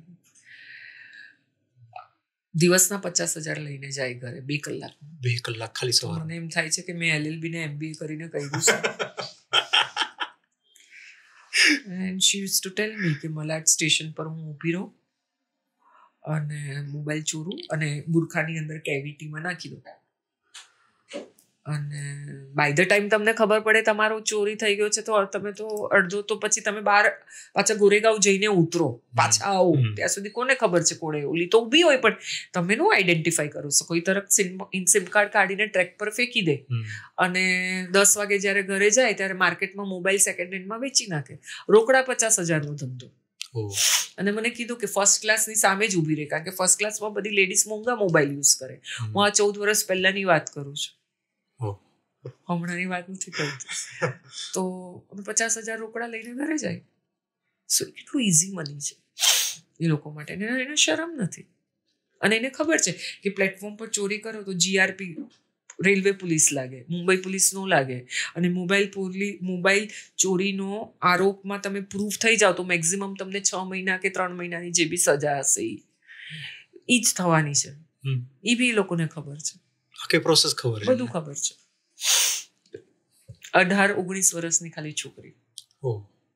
પછી બોયફ્રેન્ડ પર મેં કીધું પછી આટલા પૈસાનું કરે શું? તો most of them are into drugs. બોયફ્રેન્ડને KTM બાઇક લઈ દે. મને ત્યારે ખબર નહોતી KTM બાઇક શું હોય, કઈ બ્રાન્ડ. એને મને કીધું મારા કરતા બ્રાન્ડેડ કપડા ઈ વાપરે, બોયફ્રેન્ડને અપાવે, શોપિંગ કરાવે. ઉલટું હતું. એવી રીતે જ એક મેડ હતી કામવાળી બાઈ, ઈ બધાના ઘરે ચોરી કરે. તો એ લોકોનો એરિયા કે જૂમાં ચોરી મારે કરવાની અને 20 લાખની નીચેની ચોરી નો કરે. એ બી લિમિટ. હા, એ બી લિમિટ 20 લાખ ઉપર. અને મેં કીધું કેમ એવી રીતે? કારણ કે તો પછી એને મને કીધું કે જેની પાસે 20 લાખ ઉપરની ચોરી દાગીના હોય ને એ બધા ઇલીગલ હોય, એટલે બ્લેકના પૈસા ના હોય, એટલે એ લોકો પાસે રેકોર્ડનું હોય બિલના. એટલે પોલીસ પાસે જાય તો જેટલું બિલ હોય એટલું જ ઈ કરે. તો મારે રિકવરીમાં હું એટલા બતાડી દઉં. એની પાસે એ ટાઈમે મને કહેતી કે 1000 કિલો જેટલું સોનું છે. વિચારો, 27-28 વર્ષની છોકરી હતી અને એ દેખાતી 50 વર્ષની. એવરી યર એને 6 કે 7 છોકરાઓ ત્યારે હતા. એવરી યર એ ડિલિવરી કરવા જેલમાં ફ્રીમાં આવે આરોપી થઈને. હું હતી અંદર, ડિસેમ્બરમાં ગઈ ત્યારે એ પ્રેગ્નન્ટ હતી. આઈ થિંક જાન્યુઆરી-ફેબ્રુઆરીમાં એને બચ્ચું આવ્યું. હું ઓગસ્ટમાં છૂટી ત્યારે નાનું બેબીને લઈ, જે બચ્ચું 8 મહિનાનું હતું, ઈ અને પાછી પ્રેગ્નન્ટ થઈને આવી હતી. અને બધાના બાપ અલગ અલગ, બધા બોયફ્રેન્ડ્સ. એના બોમ્બેમાં 4 ફ્લેટ, એને 4 ફ્લેટ ભાડા પર આપ્યા છે અને પોતે રહે છે ઝુંપડપટ્ટી. એટલે આવી ઘણી બધી સ્ટોરીઝ હતી જે પછી મેં બુકમાં લખી. આ બધી સ્ટોરીઝ કેવી રીતે એ લોકો મને ચીયર અપ કરતા હતા, હસાવતા હતા, હસાવવાની કોશિશ કરતા હતા બધા. અને ત્યારે મને રિયલાઇઝ થયું કે અહીંયા કોઈ જ મને જજ નથી કરતું કે આ મર્ડર. અને હું બહુ હાઈ પ્રોફાઇલ હતી એટલે મને આઈટમ કહેતા કે એ બહુ ભારી આઈટમ. હાઈ પ્રોફાઇલ કેસમાં હું આવી હતી કારણ કે આટલા વખત પેપરમાં બધું આવ્યું હતું. અત્યારે હું હસું છું અત્યારે, પણ I know how that time was, how difficult it was. એ બહુ ખરાબ સમય હતો. અને પછી મને હસાવે, બધા પોતપોતાના એક્સપિરિયન્સ કે, પોતપોતાની બોયફ્રેન્ડોની સ્ટોરી કે. મને પૂછે ના કોઈ બોયફ્રેન્ડ નથી. તો કે ક્યાં તેરે જैसी आइटम का कोई बॉयफ्रेंड नहीं, यू नो ये टिपिकल मुंबई लिंग ગોસિપ ટાઈપ થોડું બધું. Gossip type. પછી જેલર, એક જેલર જ હતો જે જેલર જ હતા જે મેન હતા, બાકી તો બધી લેડીઝ જ. એટલે જે રાઉન્ડ આવે એવરી ફ્રાઈડે રાઉન્ડ હોય જેલરનો, तो that was an excitement for all the females कि कोई मर्द को तो हम लोग देख पाएंगे करके. So there was fun also they used to do. But yeah, એ બહુ ખરાબ સમય હતો. અને એ 9 મહિના બધી ફેસ્ટિવલ્સ સેલિબ્રેટ કરે જેલમાં. શ્રાવણ હતો, હું છૂટી ત્યારે શ્રાવણ મહિનો જ હતો. જન્માષ્ટમી સેલિબ્રેટ કરી હતી, હોળી સેલિબ્રેટ કરી હતી. એટલે આજે તમે જે બધા કીધા બધા લેડીઝ મતલબ ત્યાં જે હતી બધા એક જ આમ બેરેક કહેવાય ને? હા, બેરેક. એટલે એક જ બેરેકમાં. હા, એટલે ના 5 બેરેક હતા, એક Okay. બેરેકમાં 40 ફિમેલ્સ હોય. 40? હા, તો એ કેટલી મતલબ મોટી જગ્યા હોય બહુ? આઈ થિંક 400 સ્ક્વેર ફીટ હશે. અચ્છા, તો તેમાં 40 જણા 300, મતલબ બધાને 300, થોડીક સ્પેસ મળતી હા, હશે. આટલી જ સ્પેસ તમે હા, જે ખાલી સુવા માટે સુવા માટે જ, જેટલી. બસ આટલું જ, આટલી જ. તમારી બાજુમાં જ એકદમ આટલી સ્પેસ જ. ઓકે. હા, તો ત્યાં આ જે બધું હતું એક્ઝેક્ટ તમારી ઉપર કેસ કયો લાગ્યો હતો ત્યારે? મર્ડર હતો અને એમસીઓસી એક એક્ટ છે, મકોકા જે કે મકોકા છે જે એક્ટ છે ઈ અંડરવર્લ્ડ પર લાગે અને એ બહુ સ્ટ્રિંજન્ટ એટલે શું એક્ટ છે છે. એક્ટ શું છે? એટલે મહારાષ્ટ્ર ઓર્ગેનાઇઝડ ક્રાઇમ સિન્ડિકેટ પર, એટલે ઈ અંડરવર્લ્ડ રિલેટેડ જે કેસ હોય ને એના પર મકોકા લાગે. ઓકે. તો એ બહુ સ્ટ્રિંજન્ટ એટલે બહુ સ્ટ્રિક્ટ એક્ટ છે, એમાં બેલ મળવી બહુ મુશ્કેલ છે. અને ઈ act because Chhota Rajan gang involve હતી એટલે એમસીઓસી લાગ્યો હતો. અને અને murder 120B conspiracy, criminal conspiracy, 302 murder, એ બધી કલમ લાગી હતી આઈપીસીની. અને પછી તમે જે 9 મહિના પછી તમને બેલ મળી. બેલ મળી, બરાબર? તો એ શું થયું હતું આખું? એટલે આર્ગ્યુ કર્યું હતું અને મેરિટ પર જ બેલ મળી ગઈ હતી, સેશન્સ કોર્ટ પરથી જ. અને એ દિવસ બી મને યાદ છે, કોર્ટરૂમની બહાર નીકળી તો 2 રિપોર્ટર હતી, મારા માસી હતા, આવ્યા હતા સાથે હતા, ફેમિલી બધા જ કોર્ટમાં આવતા. એટલે એને મારા માસીને પૂછ્યું બેલ નહીં મિલી ના જીજ્ઞા કો? તો માસી કીધું નહીં મિલ ગઈ બેલ. તો ઈ દુઃખ નો એ લોકોને એવું દુઃખ લાગ્યું કે મને બેલ મળી ગઈ છે, રિપોર્ટર લોકોને. હા, એ લોકોના ફેસ પરથી એકદમ ચમક ઉડી ગઈ કે મસાલો મહિલો નહીં એ લોકોને લખવા માટે કાંઈ. અને બીજે દિવસે એમ જ કીધું લખ્યું કે જીજ્ઞાની મમ્મીએ કીધું કે બેલ મળી ગઈ છે, જીજ્ઞાઝ મધર વોઝ હેપી. ભાઈ મધર બી એટલે માસી જ હતા, ઠીક છે. તો બસ બીજે દિવસે અઠવાડિયું પછી હું છૂટી જેલમાંથી, કારણ કે મને શ્યોરિટી હતી, કેશ બિલ નહોતી. એ અઠવાડિયું મને ઊંઘ જ નથી આવતી, ઊંઘ જ ન આવી મને જેલમાં. બેલની ખુશી નહોતી. મને એમ હતું કે હવે હું અહીંયાથી બહાર નીકળીશ, કરીશ શું? સમાજ મને એક્સેપ્ટ કરશે? લેબલ લાગી ગયું મર્ડરરનું, ગેંગસ્ટરનું, છોટારાજન ગેંગ મેમ્બરનું લેબલ લાગી ગયું. હાઉ વિલ સોસાયટી, મને સોસાયટી કઈ રીતે એક્સેપ્ટ કરશે? મારા બાજુવાળા શું વિચારતા હશે મારા માટે? ઘરવાળાનું તો ખબર હતી, કારણ કે બધા જ આવતા હતા મને મળવા, A to Z જણ આવતા હતા. બહારથી કોઈ આવતું હતું મળવા? ના, બહારથી કોઈ. મીડિયામાંથી એક ફ્રેન્ડ આવ્યો હતો અમદાવાદથી, જે તમે બી ઓળખો છો, વિવેક દેસાઈ. એક જ ફ્રેન્ડ હતો જે મને અમદાવાદથી ખાસ મળવા આવ્યો હતો જેલમાં. અને બીજું કોઈ જ નહોતું આવ્યું મળવા. અને સ્કૂલ ફ્રેન્ડ એક આવ્યો હતો. પણ એને સ્કૂલ ફ્રેન્ડને મળવા નહોતો દીધો, કારણ કે એ મારા નાનાને લઈને આવ્યો હતો, નિશિલ. અને મારા છોકરાને અને મારા નાનાને લઈને આવ્યો હતો સ્કૂલ ફ્રેન્ડ સ્ટાર્ટિંગમાં, જ્યારે હું અરેસ્ટ થઈ, હજી નવી જેલમાં ગઈ હતી ત્યારે. અને વિવેક, 2 જ જણા આવ્યા હતા, બીજું કોઈ જ નહીં. બધા ખાલી ફેમિલી મારા, એ લોકોએ મારા ફેમિલી ડિસ્ટ્રીબ્યુટ કરી નાખ્યું હતું કે કાકા આવે જેલમાં મળવા, અઠવાડિયામાં એકવાર ફેમિલીને મળવાનું એલાઉડ હોય. લોયર રોજ આવી શકે, લોયર અઠવાડિયામાં 3 વાર આવતો, કારણ કે એ લોયર નહોતો, એ મારો ફ્રેન્ડ હતો જયેશ. અને આજે હું બહાર છું તો એનું બહુ મોટું યોગદાન છે જયેશનું. અને એ આવતો મળવા સાંજે 5 વાગે, એટલે હું આમ રાત જોઉં, ચિઠ્ઠી આવે જેલમાં અંદર બેરેકમાં, જેને મુલાકાત કહેવાય, કે જેને કોઈ મળવા આવ્યું હોય તો નામ બોલાતા હશે. એટલે આઈ યુઝ ટુ જીજ્ઞા બોલાય એટલે I use to feel so excited, હું ભાગું કે મને કોઈ મળવા આવ્યું છે. ત્યાં જતા વખતે વિચાર આવે કે કોણ આવ્યું હશે આજે, જયેશ સાથે કોઈ આવ્યું હશે. અને હોય બધાને એક આશા હોય 1-2 જણની કે આ મને મળવા આવશે, આ મને મળવા આવશે, આવ્યું હશે મળવા, આવી હશે મને મળવા. જયેશ સાથે આવ્યું હશે કોઈ મને મળવા, કોઈ ક્યારેય આવ્યું નથી અને આવતું નથી કોઈ સાથે. એટલે એ ગ્રાઉન્ડ રિયાલિટી છે કે આપણે એબેન્ડન, શું કહેવાય ગુજરાતીમાં એબેન્ડન, તડછોડી નાખે, અલગ કરી દીધું બધાથી. ના, એબેન્ડન કરી નાખે પીપલ, કે એક્ઝિસ્ટન્સ જ નથી મારું એ લોકો માટે. અને ગુડ, સારું છે. અમુક જો આજે મને ખબર છે કે મારા માટે 5 જણ બી મારા ફ્રેન્ડ્સમાં આજે મારે ગોતવા પડે છે કે કોણ છે 5 ફ્રેન્ડ્સ.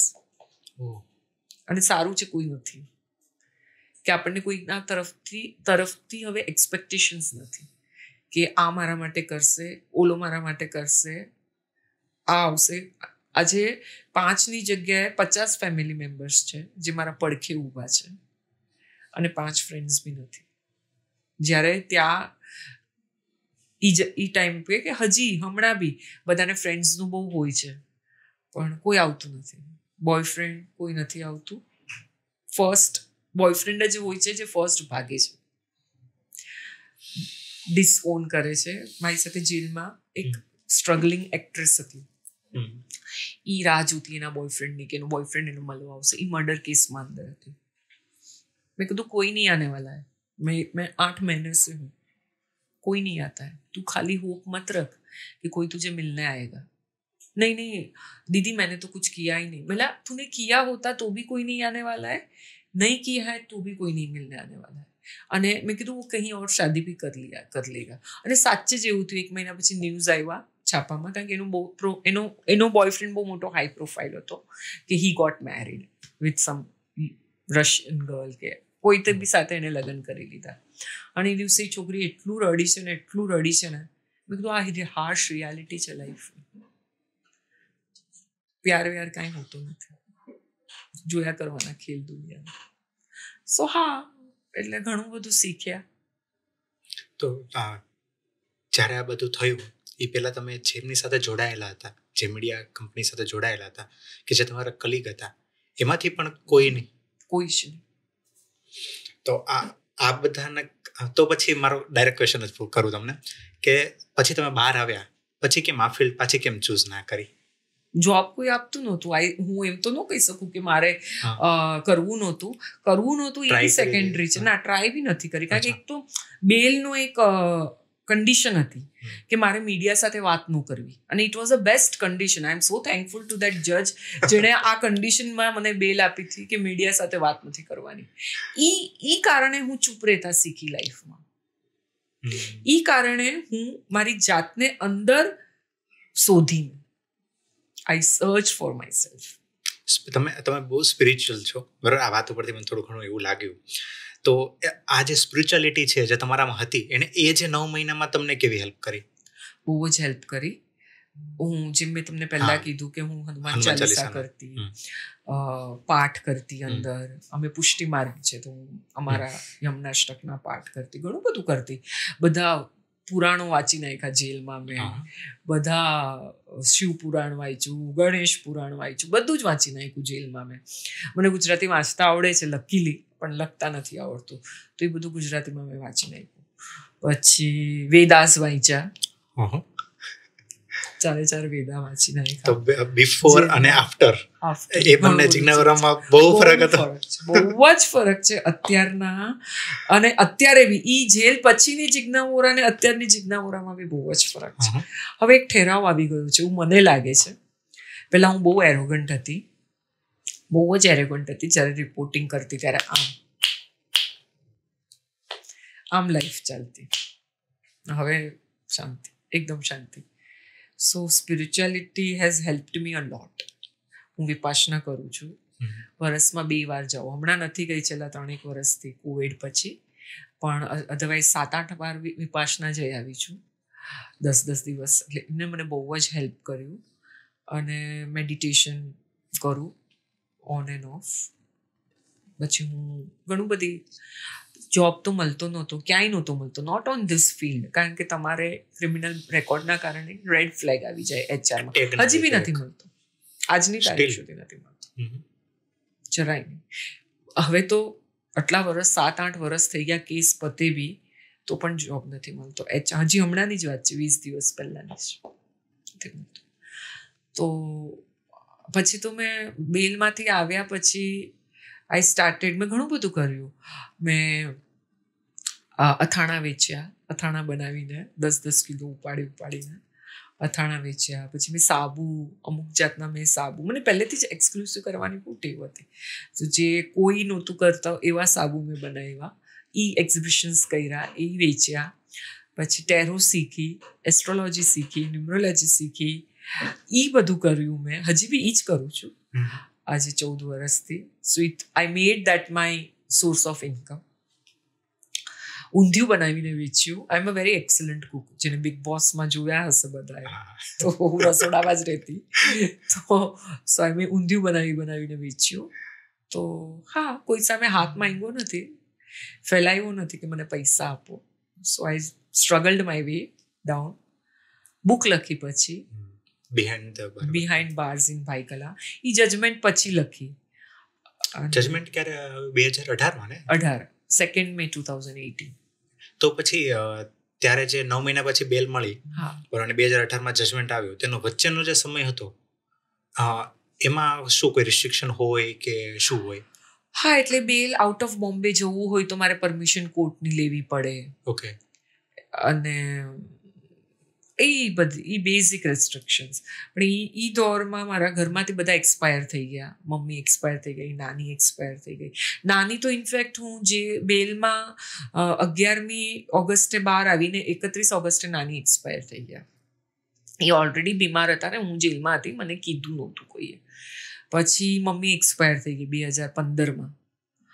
2015 જૂન મમ્મી એક્સપાયર થઈના આગલા દિવસે મારા અગેન્સ્ટ ચાર્જીસ ફ્રેમ થયા હતા. અને નેક્સ્ટ ડે ન્યૂઝપેપરમાં આવ્યું કે અગર જિજ્ઞા પર જો આ ચાર્જીસ ફ્રેમ થશે, આ કેસ પ્રૂફ થશે તો એને ડેથ પેનલ્ટી મળશે કરીને હેડલાઇન હતી. તો મમ્મી વાંચતા વાંચતા જ મમ્મીને એટેક આવી ગયો હતો. તો શી જસ્ટ પાસ્ડ અવે. 2017માં નાના એક્સપાયર થઈ ગયા. એ બી છેલ્લે આઈસીયુમાં કરતા તારા કેસનું શું થયું. એટલે પછી મેં એક દિવસ કોર્ટમાંથી આવી અને ત્યાં કેસ ચાલતો હતો. મેં કહ્યું કેસ પતી ગયો છે, હું છૂટી ગઈ છું. કારણ કે એ રીબાતા હતા. He was 92-93 year old. અને ડૉક્ટરે કીધું તો કંઈ મતલબ નથી. હવે એમનો જીવ મારા કેસમાં અટકેલો હતો અને મારા ઘરમાં. અમારું ઘર બહુ જૂનું હતું ને રીડેવલપમેન્ટનું. એ આ બે ઇસ્યુમાં એમને બહુ હતું. એટલે મેં કહ્યું ઘરનું બી થઈ ગયું છે કાકા અને હું છૂટી ગઈ છું. જો આજે કોર્ટનો જજમેન્ટ આવી ગયું છે. તો કે છૂટી ગઈ? મેં કીધું હા છૂટી ગઈ. ને એ દિવસે રાતના 3 વાગે એ એક્સપાયર્ડ. હા, એટલે એમને એક રાહત થઈ, રિલીફ. અને પછી 2018માં હું છૂટી ગઈ. 2019માં પપ્પા એક્સપાયર થઈ ગયા મારા. સો યસ, ઇન ધીસ એ 6-7 વર્ષ જ્યારે ટ્રાયલ ચાલ્યું 2011થી 2018 બહુ સ્ટ્રગલ વાળું હતું. એક સાઈડ હું એક્ઝિબિશન્સ કરતી, રોજ કોર્ટમાં જવાનું, સવારે 11 વાગે 7 વાગે આવું ઘરે, ટ્રેનમાં 2nd ક્લાસમાં જ જતી. અને ડિફિકલ્ટ ફેઝ હતો. So but God has been great. ભગવાનને મને એટલા ચમત્કાર દેખાડ્યા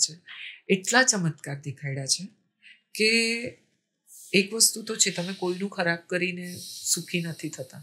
જેણે મારી અગેન્સ્ટ જે રચ્યું એ કોઈક જણે ને ભગવાને પરચો બતાડ્યો છે.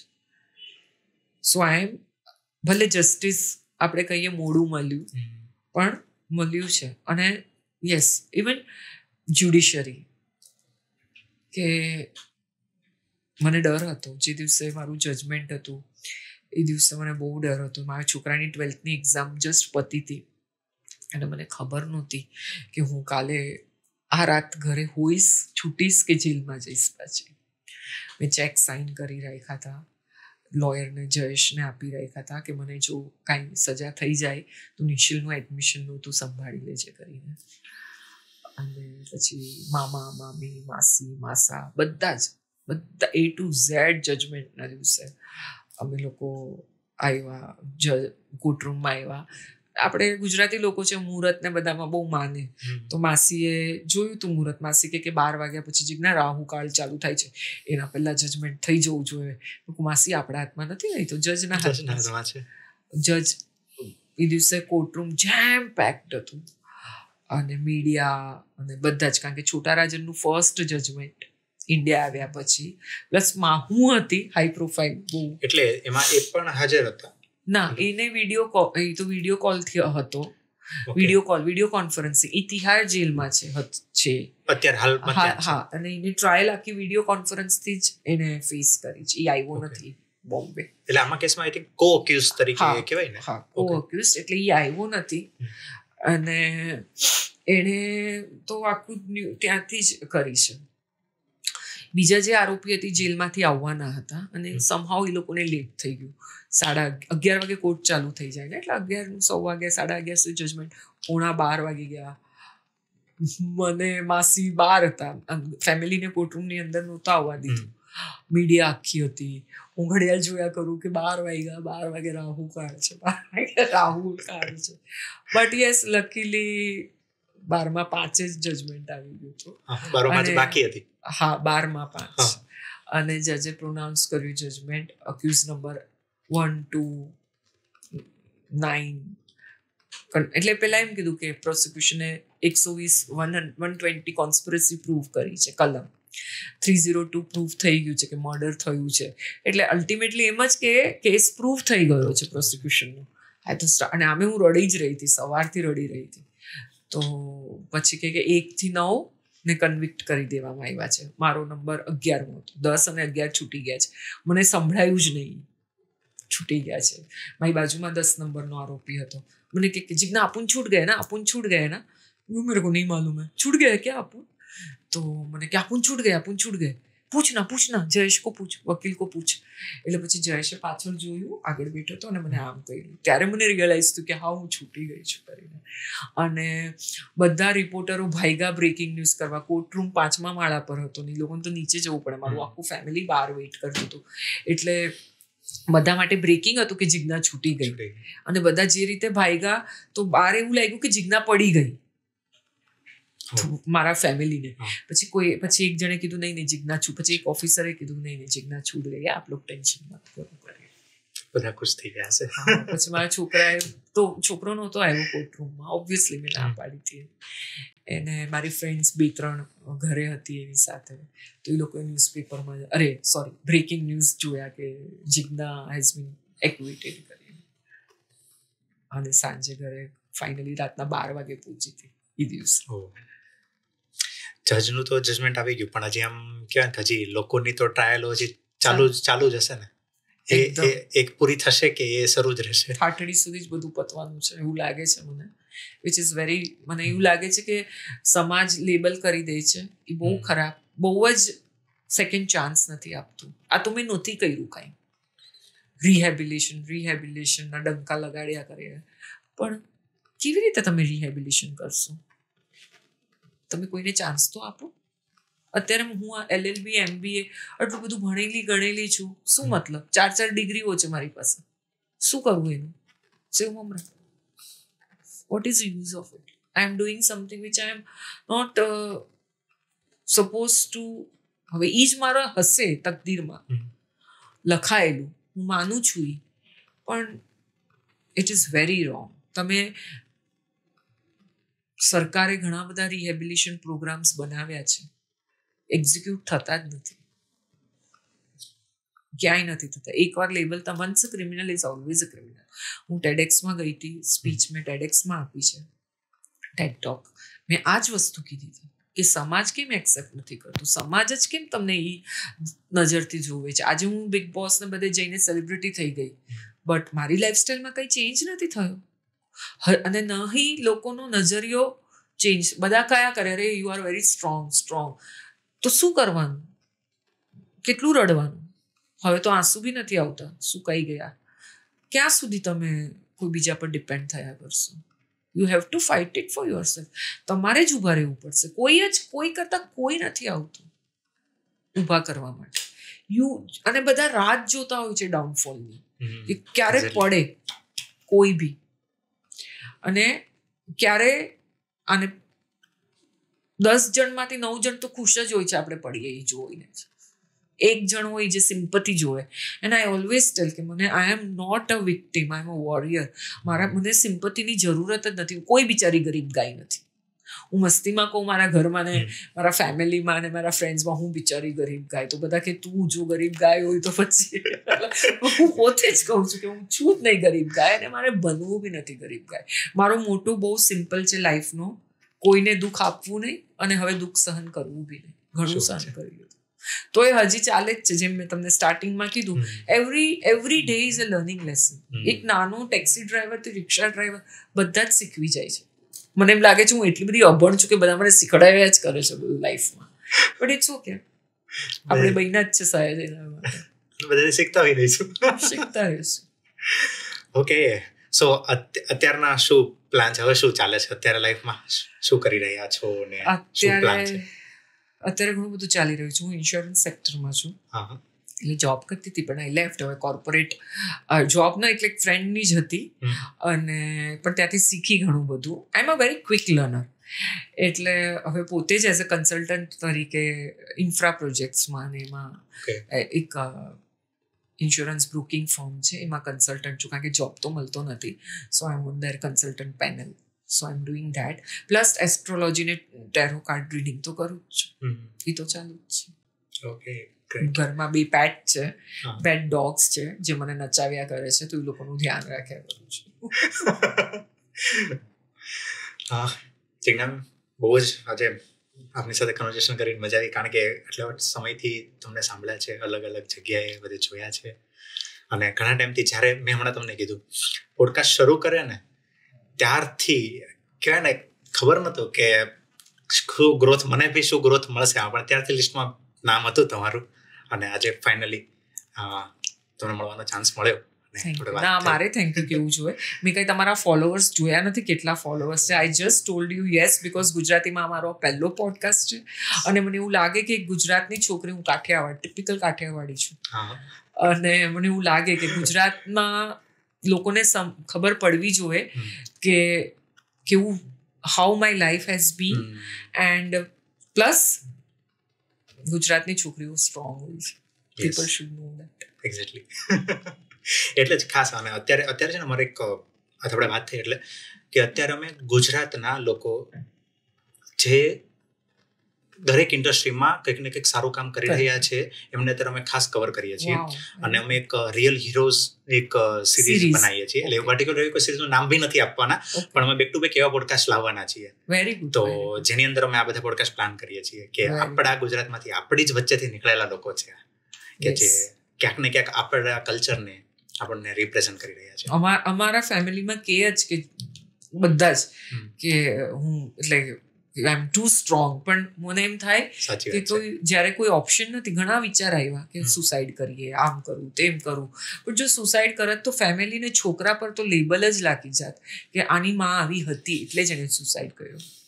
આઈ had to prove to my son કે નો, વી આર સ્ટ્રોંગ. અને હું જેટલી સ્ટ્રોંગ છું મારાથી 10 ગણો સ્ટ્રોંગ મારો છોકરો છે. મને એવું લાગે છે કે એનું બચપન આ બધામાં બહુ જ વિખેરાઈ ગયું હતું, અને બટ નો ડાઉટ તો પણ એ ઘણો સારો હ્યુમન બિંગ બન્યો છે, which I am very thankful two God કે ભગવાને એટલીસ્ટ એટલી લાજ રાખી છે કે એને કોઈ ગલત સંગત નહીં કે ગલત રસ્તો નહીં. He is doing good in his life. That is important. કારણ કે એને તો 7-8 વર્ષની એજથી એના પર લેબલ લાગ્યું. એની સાથે છોકરાઓ રમતા નહોતા એ ટાઈમમાં કે આની મમ્મી મર્ડરર છે, આની મમ્મી જેલમાં છે, આની સાથે નહીં રમવાનું. એટલે મેં તો ચલો વેઠ્યું, એને બી સહન કરવું પડ્યું, which is wrong, which is બહુ જ ખરાબ છે. આજે એ જ છોકરાઓ, એ જ માઓ જે એમના છોકરાઓને મારા છોકરા સાથે રમવા નહોતી દેતી, આજે એ જ મારી આગળ પાછળ મને બોલાવે છે કિટી પાર્ટીઝમાં, અમારી કિટી પાર્ટી જોઈન કર, આમ કર તેમ કર. હું મારે કાંઈ નથી જોઈન કરવું. આપણે ભલા હું મારા રીતે 9-9:30 રાતના સૂઈ જાઉં છું મસ્ત ઘોડા વેચીને. આપણે સૂઈ જવાનું શાંતિથી, 2 કૂતરાઓને લઈને, કોઈ મગજમારી નહીં જોઈતી. ઊંઘ આવી જાય એટલે બધું સારું. ઘોડા વેચીને સૂઈ શાંતિથી, સીધી પડી સવાર, મગજમારી નહીં.